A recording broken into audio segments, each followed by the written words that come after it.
উত্তর দিনাজপুরে দিল্লিগামী ট্রেনে আচমকা ধোঁয়া, ইঞ্জিন সংলগ্ন জেনারেটর কার থেকে হঠাৎ ধোঁয়া বের হতে দেখা যায়, যার জেরে কালিয়াগঞ্জ ব্লকের ২ নম্বর ধনকৈল গ্রাম পঞ্চায়েতের অন্তর্গত লক্ষ্মীপুর রেলগেটে দাঁড়িয়ে পড়ে ট্রেনটি।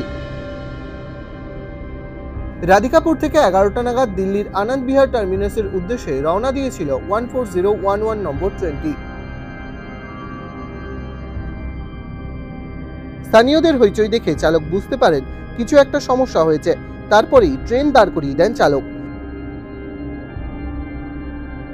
জানা গিয়েছে জেনারেটর ভ্যানের ব্রেকের সমস্যার জেরে এই ধোঁয়া বের হতে দেখা যায়। অগ্নি নির্বাপক যন্ত্রের সাহায্যে পরিস্থিতি নিয়ন্ত্রণে আনেন লোকো পাইলট। ট্রেনের যে সামনে ইঞ্জিনের পার্টটা আছে, যেখানে জেনারেটর বা কিছু জিনিস থাকে, তো সেই পার্টটাতে আগুন লেগে গেছিল, তো ওখান থেকে ধোঁয়া বার হচ্ছিল, সেই জন্য ট্রেনটা এখানে দাঁড়িয়েছিল আর কি। তো কতক্ষণ ধরে দাঁড়িয়ে আছে? এটা কোন ট্রেন?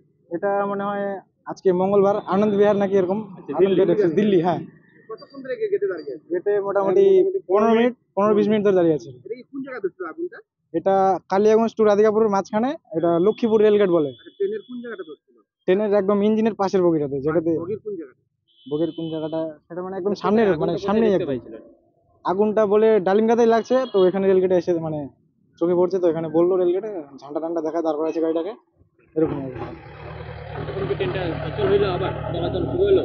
চলাচল শুরু বলতে কি, হ্যাঁ এখন তো চলে যাচ্ছে, মানে হয়ে গেল মনে হয়। এই ঘটনার জেরে নির্ধারিত সময় থেকে প্রায় 40 মিনিট দেরিতে কালিয়াগঞ্জ থেকে দিল্লির উদ্দেশ্যে রওনা দেয় ট্রেনটি।